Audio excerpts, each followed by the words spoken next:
Women in World War II by Riley Mackey. If we look at the statistics, it shows a very clear picture.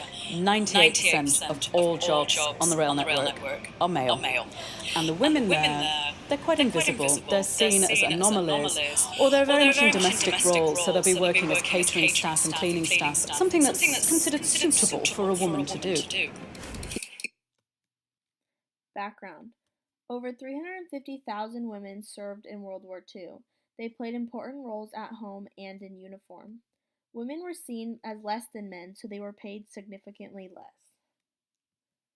Jobs.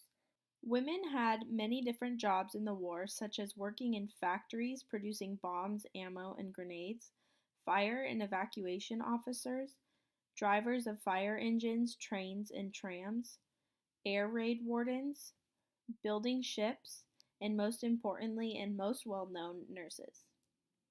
Rosie the Riveter.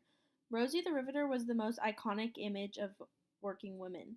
She was the star of a campaign aimed at recruiting female workers for defense industries during World War II. Between 1940 and 1945, the female percentage of the U.S. workforce increased from 27% to nearly 37% due to her strong urge to help recruit. African American women in World War II. African American women were treated even worse than white women in the workforce. African American women were only allowed to work in units that were for African American people. For example, the black nurses were only allowed to help an injured black soldier. Pearl James Hill. Pearl James Hill was a former World War II ship welder and ammunition worker. She was not properly trained, and due to not being properly trained, she worked every day in fear of her life. She was never taught how to properly weld, and she would often burn herself. Pearl met her husband during this time, and he was an electrician named Walter H. Hill.